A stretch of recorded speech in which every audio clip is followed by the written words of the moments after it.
Boye Mafe started out like a bat out of hell last year. 7 straight games with a sack. I think he set a Seahawks record. He was rolling, looking good, looking ready to, basically set his mark here and become one of the next, not great pass rushers in this league, but one of the next, really fine, young, ascending pass rushers in this league. Something, though, happened on the way to Albuquerque. Should maybe take that left turn. It sort of drifted off as the year went along. He ended up with 9 sacks on the season, but it was a big leap forward from Boye Mafe overall, where he went from playing only 400 snaps that first year up to over 800 snaps last year. I think part of the reason why his effectiveness in the run game and tackling went down, as it is with a lot of these players, is that part I think I say about where you can't run a defensive lineman or edges too much and have them play too many snaps because they're eventually going to wear out and then their effectiveness starts to wane. And what happened with Seattle last year, be it on their defensive line or with their edge group, is because there were so many guys that were unable to foot the bill.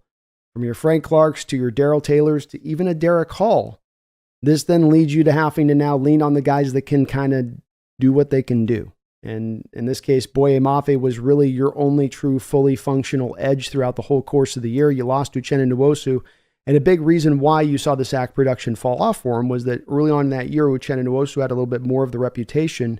He was pulling some of the natural double teams. If you ran a 4-man front and there's a 5-man protection, there's a decent chance that you might slide the double team protection over to Uchenna Nwosu. As we got along in the year, after he went sack for sack, game after game after game, it became a little bit more of now we're going to slide, especially with Uchenna Nwosu going out to injury and there not being any other threats on that defensive line.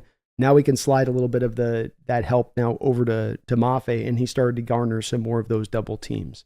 I think he gets the step forward this year because we've seen all indications that this kid's a hard worker and that he's going to go forward. I mean, taking it from 6 hurries last year to 42 hurries last season shows you that it's coming along. And what Mike Macdonald does with his stack fronts that really helps these edge rushers out, it's at the center point that I've said with Jadeveon Clowney. Why is it Jadeveon Clowney had a career year? Did Mike Macdonald teach him some new fantastic pass rush move? Did he teach him some elaborate new way to use his hands or to dip off the edge? No.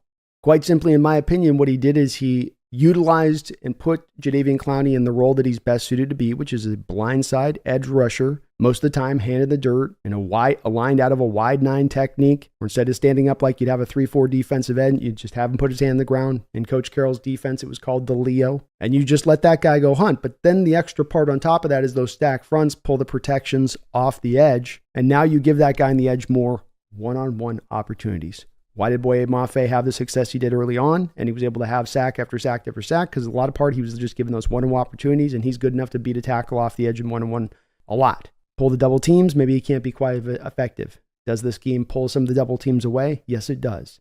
So why do I see him taking that step forward? Is you're going to be able to give him the conditions of which he had so much great success early on in the year throughout the whole course of the season next season, not because you've got necessarily some fantastic edge out there to counter the blow, which may be the case between Uchenna coming back and Derek Hall, but because the scheme will allow for you to dictate protections, which will allow you then to get those one-on-one opportunities, and that should then allow Mafe to crack into double-digit territory, and I think he's going to be a 13, 14 sack guy this year.